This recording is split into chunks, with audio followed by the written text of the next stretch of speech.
Hey guys, it's Toasted Baby. Welcome back to Minecraft. Today's episode is going to be a farm-based, not quite Farmer Jim status, but it's going to be different farms. So first things first, I want to go see how Edgar is doing because I haven't been there since I finished the upgrade on it to reset the spawning pads and to block off the spawning pads when you are done with it. So I'm just going to go ahead and head over there and we can see if it's working or if I completely screwed it up, which is always a possibility. So I will see you guys when we get there. Actually, I decided to come back here because I noticed in my portal room there was a piece of ice missing. So I decided to get a piece of ice. There it is. And also, Jaime has been busy mining because she kind of gave away a lot of stuff during Christmas, I guess. So she's trying to get it all back. And since she doesn't really use redstone, she decided to give it all to me. But she's kind of given me an incredibly large amount. So this is full. I'm getting a lime green wool from, I think, Jonah or somebody because I traded them. I don't even know what I traded them, to be honest. Or why I'm getting green wool. We had a deal, I think. Shit, what did I give him? I gave something away.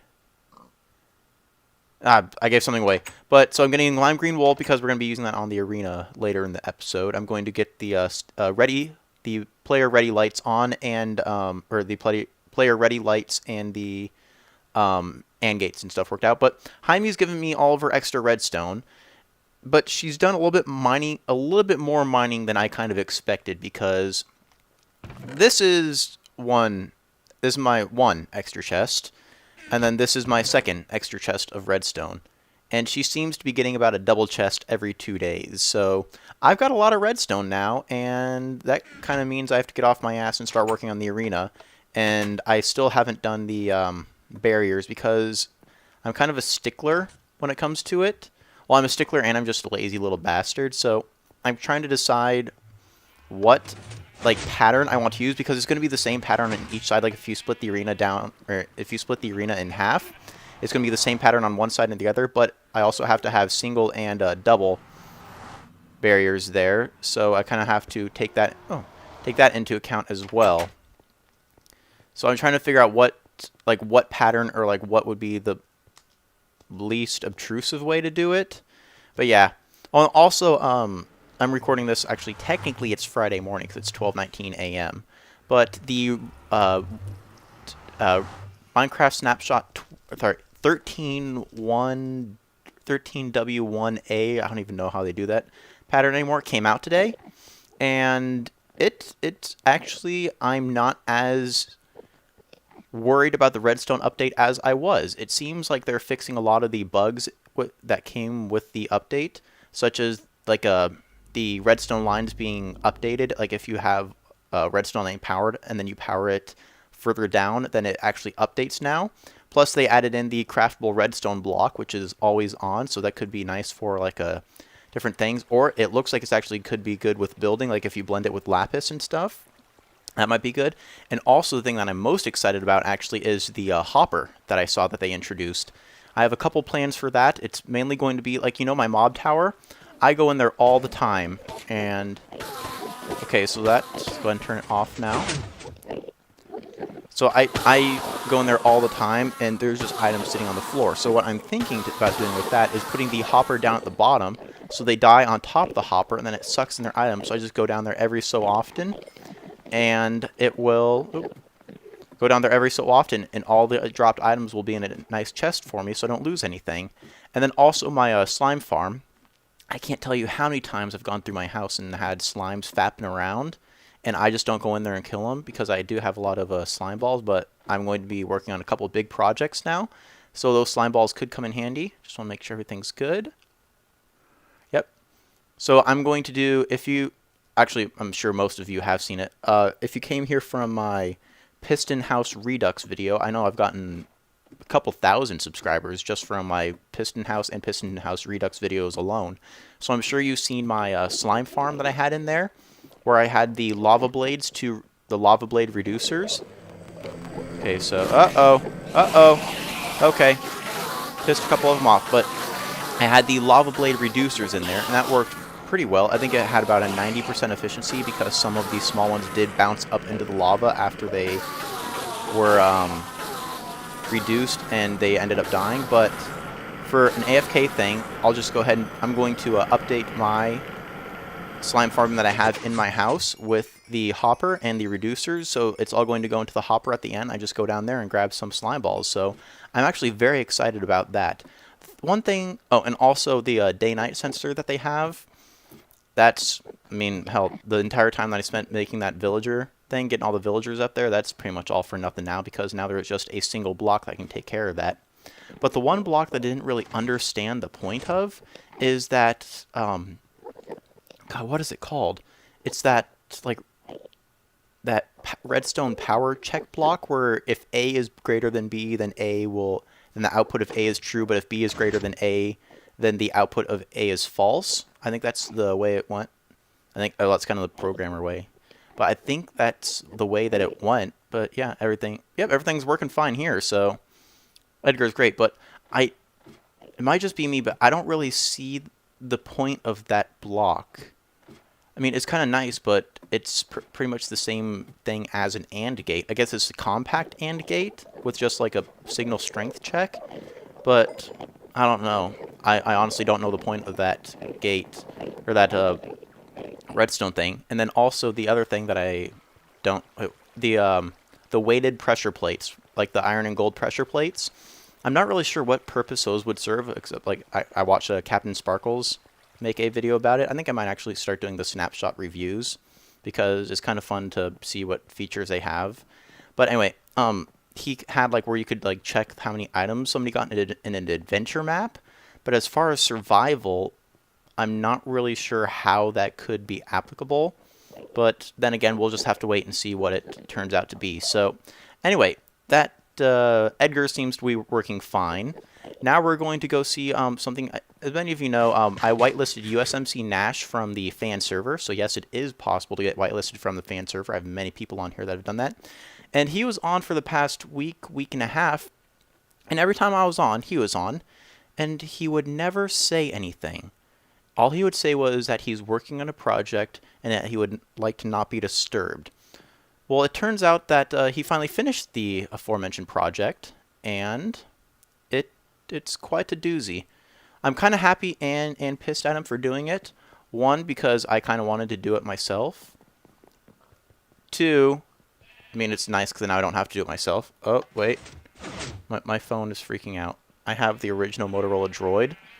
Like the one that they came out with, what, 3 or 4 years ago? No interest in getting a new phone because this one, the microphone is dying on it. So I have to turn off the phone like sometimes when I get a phone call. And the speaker is now high-pitched, so instead of going droid, it goes droid. So it does that, and it just turns on and off randomly, and sometimes the sound doesn't come out. But I don't care because once it breaks, then people have no reason that then people can't contact me. So I'm glad about that. So I'm going to head over to his farm. It's just through here, but it's a little bit hidden. Shh. And I'll see you guys when we get back there, and we'll continue talking about the Redstone update and stuff, and other ramblings of mine. So I'll see you then. Alright guys, welcome back. We are here. It seems that once again Mr. Lucky is AFK at this thing. He's been here for probably 2 or 3 days just being AFK here, and he's broken it. Hey, Mr. Lucky. Mr. Lucky, you've broken it. Well, anyway, as you can see, it's an iron golem farm. Yes, USMC Nash has spent his entire time since he got whitelisted on the server building an iron golem farm, and Mr. Lucky has broken it. There we go. Okay, there you go. Let him in. Anyway, let's go ahead and see what it looks like. It's fucking huge. Look at this. He cleared out this entire area, put the grass down. Oh, that one's not quite loaded yet. But yeah, see Iron Golem coming down there. Sure, it's actually pretty efficient. Mr. Lucky's actually gotten 5 stacks of blocks out of this already. But yeah, so USMC Nash has built an Iron Golem farm, which I kind of wanted to do because I've never made one before. But you know what? More power to him. So yeah, we have an iron golem farm in this server now. It's very, very simple, but, well, not simple, it's just large scale. But yeah, so I'm starting to become more and more, I guess you could say, accepting to the Redstone update. I'm under the impression that they are going to get rid of bud switches, but they are going to replace them with a bud detecting block. So I guess, you know, kind of switching out the bugs for something else that actually is dedicated for it. So I'm starting to become a little bit more accepting of it, but, you know, we'll have to see when it comes out. But as of right now, some of the features that they're introducing, I'm kind of excited for, especially that hopper, because it's going to make farms much more efficient. Anyway, speaking of more and more farms, if you notice that mark right there, we're going to be heading over there because this young man right here found that, and then Kareem got a hold of it, and Kareem enlisted my help for a little bit of it. And as you might have guessed, we're turning that into a farm. So we're going to head over there and see what progress we made on that. So I will see you guys when we get there. Alright guys, welcome to the witch hut. It have a bit of inclement weather going on right now, but this is it. And if you can look at the map, it's all water. But if you look at the lighter or darker areas for the swamp and lighter, it used to be all land. So it was mainly Kareem. I helped out with the desert area up to the north a little bit. Wait, where? No, it was south. Desert area to the south, and then a little bit of the forest area. But Kareem, that crazy German motherfucker, did most of it. So I'll just go ahead and show you. See all this. I think this is a, what is this? This is a taiga biome. So all this used to be normal land and stuff, and then it's all got flattened out, and then we need to get rid of that. That can't be here. Uh-oh. Uh-oh. Something can spawn on that. Oh, look how pretty it is. Why is there a block following us around? Oh, well, anyway. So this all used to be land, and we got rid of it because Kareem wanted to go with the nice and smooth look where there wasn't like land that we had half slab and everything. All we need to do is just light up the caves down underneath here. Had a lot of chests for storage because there was a lot of land cleared out. But so this is the witch hut, and I was working on it yesterday. We haven't lit up any of the caves, but I was working down here digging out this hole yesterday, and when I came back up, I noticed that there were potion effects on me. What's down there? What the hell is down there? Oh, I've never seen that. But anyway, and I came back up, and I had potion effects on me. And there were 18 witches in here. We haven't even done the cave, so I'm going to go down here, go AFK for a little bit, and we'll come back up and see how many witches are up here, because, yeah. Because I actually kind of want to see how efficient this thing is. So, once again, another mob farm on the server. Who would have thunk it? Anyway, I'll see you guys after probably about 10 or 15 minutes, and we'll see what kind of spawn rates we get, so I'll see you then. Alright guys, it's been about 15 minutes, and let's go see what we have. I was just looking through the Steam sale, because it's a Steam winter sale, and that is like the worst thing that could ever happen to me, because I just want to buy everything on there. So let's go ahead and see how many witches. And some of you know I bought Far Cry 3. I actually bought Far Cry 1, 2, and 3 for $7 cheaper than the bundle pack that they had for Far Cry 1, 2, and 3, which I thought was kind of funny. And I've actually been really enjoying Far Cry 3, as in I bought it yesterday or 2 days ago, and so far I have put 18 hours into the game. So, yeah, I've really been enjoying it. You can't really see, but that's how many witches we have so far. And there was a problem when I came here, I think yesterday or whenever I did, that, as you can see from the bottom, I don't think witches can spawn that low, so we might have to move this platform up one, and then that platform up one, so we can get the witches spawning there. But a creeper spawned in the top, and when I was climbing up the ladder, let's go and turn Fulbright off. When I was climbing up the ladder, the witches, as they do, started throwing potions at me. And one of the potions was a poison potion, and it hit the creeper and aggroed the creeper. So the creeper blew up and destroyed this entire corner of the witch hut. So, yeah. So that might be a problem, or we just have to have the entrance underground, because that's actually where it's most likely going to be. Anyway, so I've really been enjoying Far Cry 3. I'm actually enjoying it so much that I kind of want to maybe do an LP of it, even though everybody and their mom is already doing it. The problem is, I did it the toasted way, where before I even did the first story mission, I already had every single like sack you could get. Like I went in ground and hunted all the animals and got all the radio towers done. So I'll definitely have to change my playstyle for it. and if I do an LP, so let me know if you guys want that. It'll probably go up on the same day as like Quantum Conundrum and Saints Row the Third, just so I could have like 2 just normal gaming videos that day. And also, I've been watching Frankie and PC on 1080p. Never thought I would watch him because I hate British people, but been watching his DayZ series, and he actually makes it seem fun, because from what I've gathered, DayZ, it's fun. It sucks if you're alone, and it sucks because most of it is just running around hoping not to get shot by other players. But I've never actually played it or met anybody that has played it, except for Garrett, but he's only played like an hour or so, you know, it kind of sucks. But the way that Frankie does it, like where he edits in, like gets rid of all the walking, that actually kind of looks like fun, and I might actually want to partake in that. I just am a little unsure at the moment as to what that entails in DayZ, or if I even want to buy the game, because it's $18 and I am a cheap-ass motherfucker. So if any of you guys have any experience, like true experience with DayZ, just go ahead and let me know what it's like as a game to play alone and or with friends, because I would prefer to play it with somebody just for the sake of stuff, question mark. But yeah, anyway, we're going to, I'm going to go grab some of that vast amount of redstone that I have, thanks to Jaime, and we're going to head over to the arena and get some of the redstone done. Oh, before we do that, I just want to say, Uplay, go suck a dick.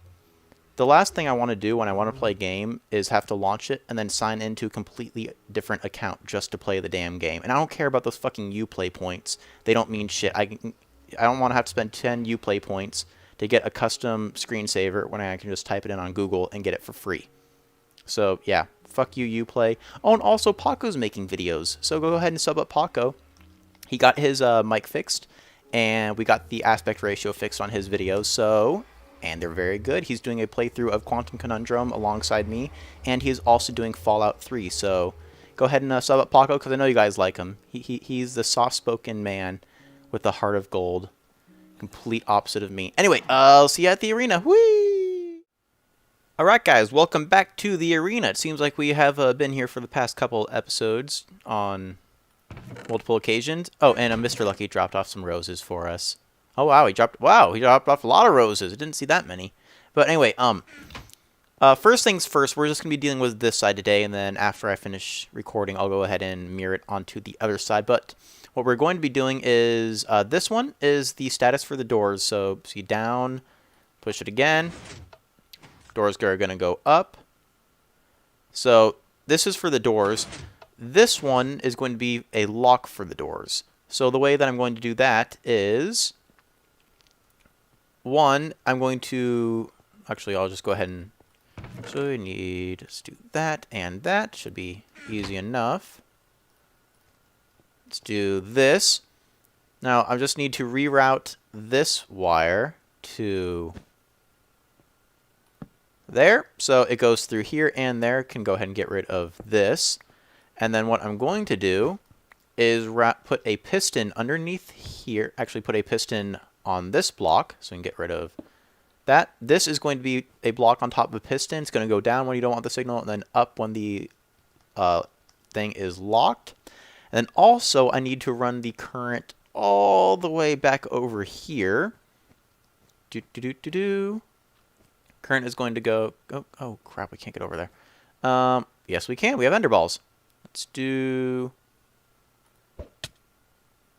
that. That works also. There we go. So it's going to, I need to run the current also all the way over here. There's going to be a lot of wires along this wall in case you can't tell.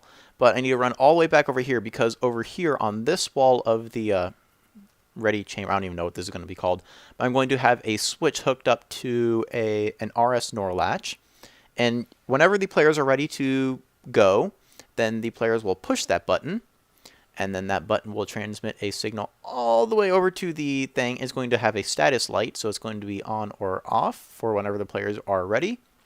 When they're both ready, then I'm either going to have it for the control of the players, or just go ahead and put it on automatic control. So when both players are ready, there will be a countdown. Can't use command blocks because this is a survival server, but maybe like a 5-second countdown. Both doors will open, or you can have it so the button in the middle makes both doors open, resets the AND gates, but also the lock that I'm going to put over there for the doors makes it so the AND gates can't be activated.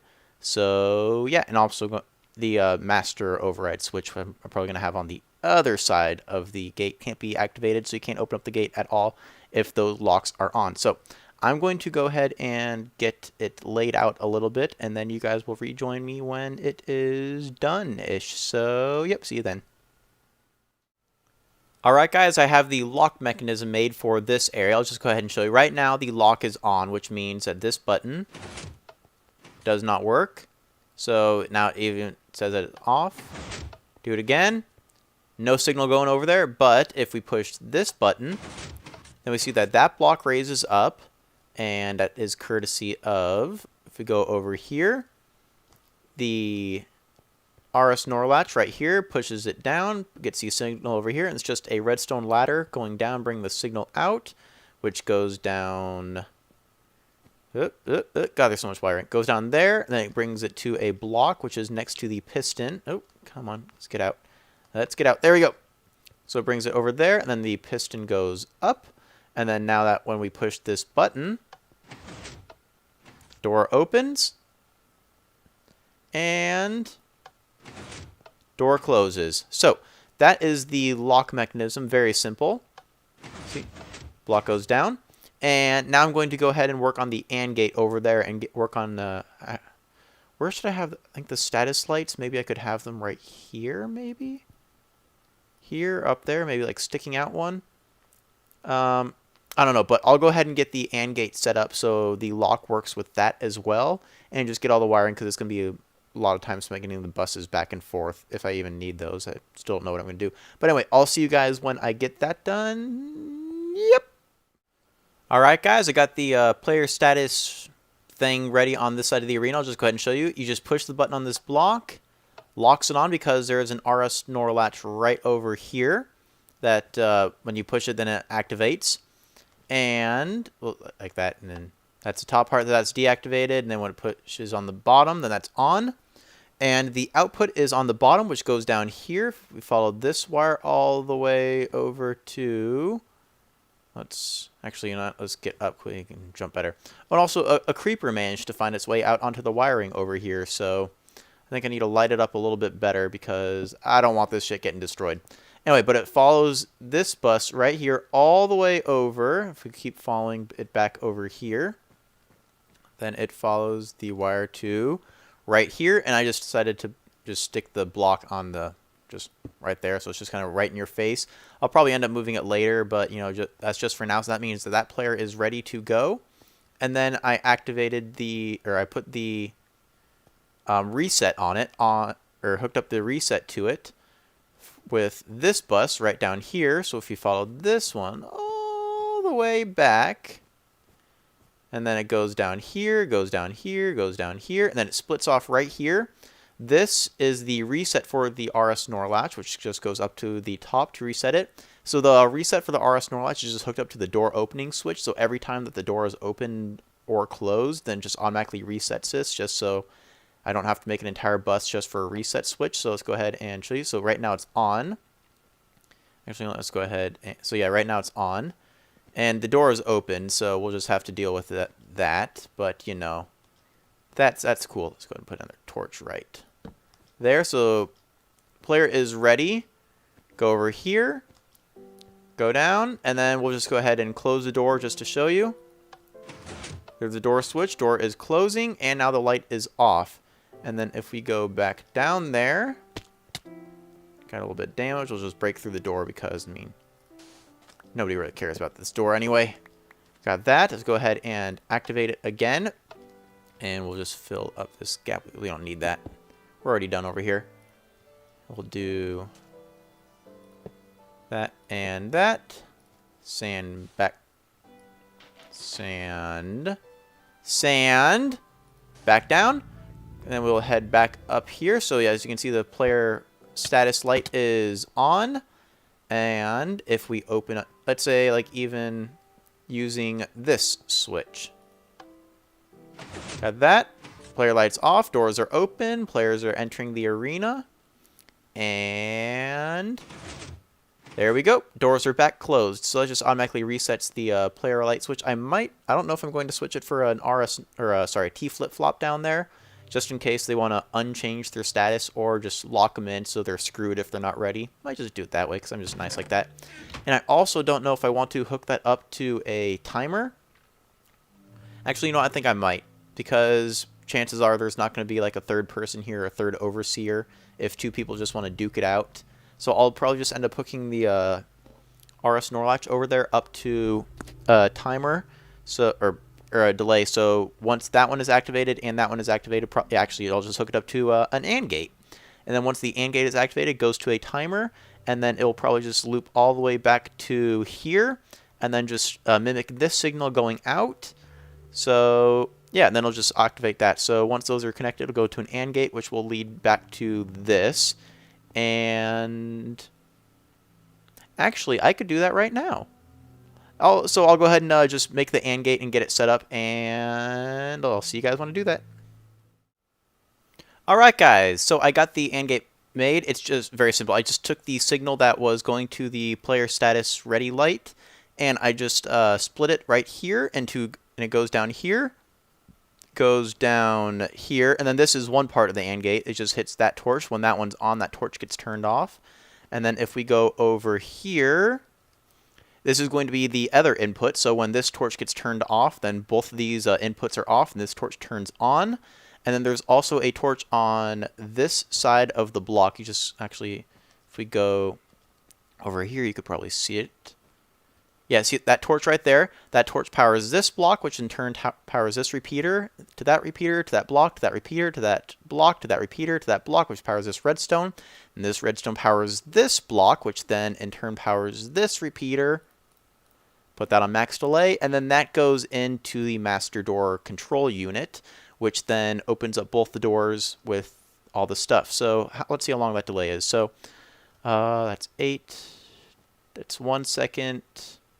So it's about a 2-second delay after both these status ready lights are on. So I might actually make that a little bit longer, because that means, well, plus we have all the repeaters in, or all the repeaters in there. So it might be a 3-second delay, 2.5 to 3-second delay before the second player pushes their button to the time that the doors open. So I might actually, that does sound like I need to add a little bit more time.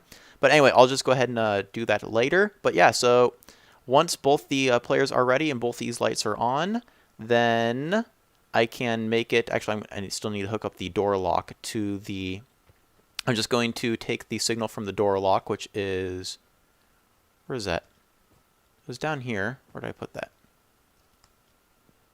Ah, there it is. I just need to take this signal, because as you can see, it locks right here, and then just bring that signal back over here, and then just cut off the signal going up to here. So that means once that door lock is on, then the signal going up here can't activate the player status ready light or activate the AND gate down there.